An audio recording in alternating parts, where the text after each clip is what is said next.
Começar aqui mais uma aula no canal ScriptMF com o professor Brunelli.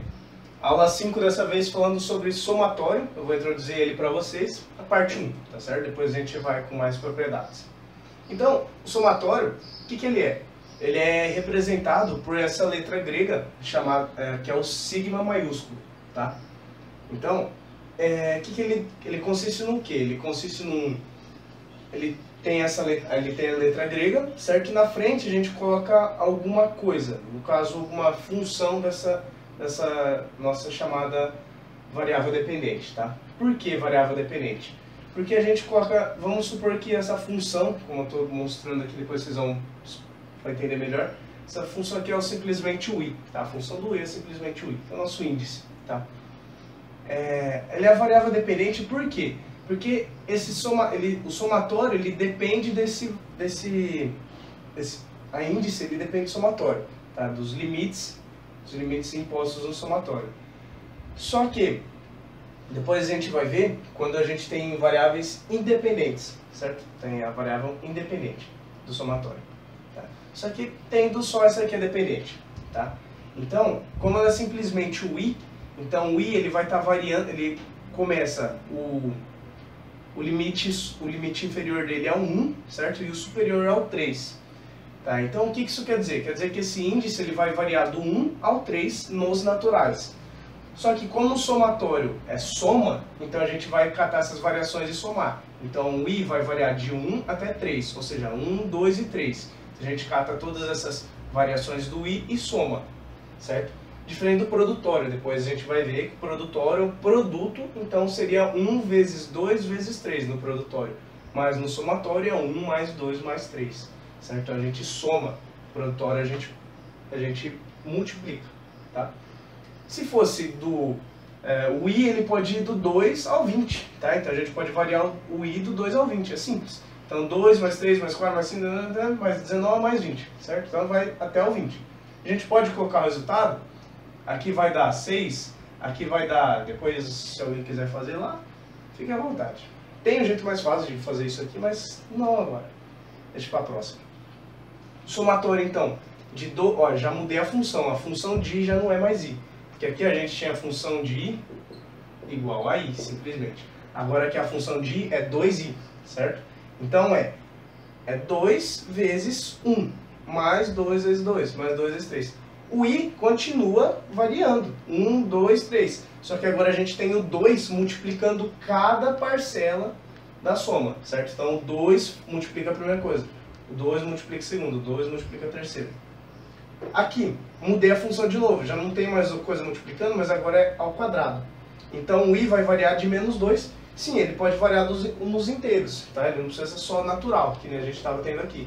Ele pode ser negativo também, tá certo? Então, se ele está variando do menos 2 até o 0, tá? O que acontece é o seguinte, ele vai ser menos 2, menos 1 e 0. Tá? Vai na linha dos inteiros normal. Porém, aqui ele está ao quadrado, então cada parcela tem que levar ao quadrado. Tá, ó, menos 2 ao quadrado, menos 1 ao quadrado e 0 ao quadrado. Aí isso aqui daria 5, né? Se quiser fazer o cálculo, 5. 4 mais 1 mais 0, 5. Agora eu mudei a função de novo, agora eu vou ter um ao quadrado mais alguma outra coisa. Então, eu coloquei entre parênteses para explicitar que essa função inteira está dentro do somatório. Tá? Então é simples, não é difícil não. O i parece ser meio cabuloso, mas não é não. Só fazer cada parcela dessa com o índice variando dos limites. Então o i ele vai de 3 a 4, então onde tem i eu ponho 3, depois mais... onde tem i eu ponho 4, certo? Então, 3 ao quadrado mais 5, mais 4 ao quadrado mais 5, certo? Faz a continha, resolve, mas não é esse nosso interesse agora. De forma geral, o que a gente tem? A gente tem, então, o somatório de uma função do i, e esse índice ele indo de um limite até outro limite. Então, o que significa? Significa a gente catar a função com i valendo n, certo? Depois mais a função com i valendo n mais 1, mais n mais 2, mais n mais 3, até chegar no m, tá? Eu não sei se, às vezes pode ser que seja Não necessariamente. Às vezes o n mais 1 já é o m, tá? Mas isso aqui é só uma forma representativa geral. tá? Que nem isso aqui, tá vendo que o m já era o n mais 1, né? Então, não necessariamente que vai ter n mais 1, n mais 2, n mais 3, mas de forma geral, para entender, vai do n até o m, certo? Somando todas as parcelas.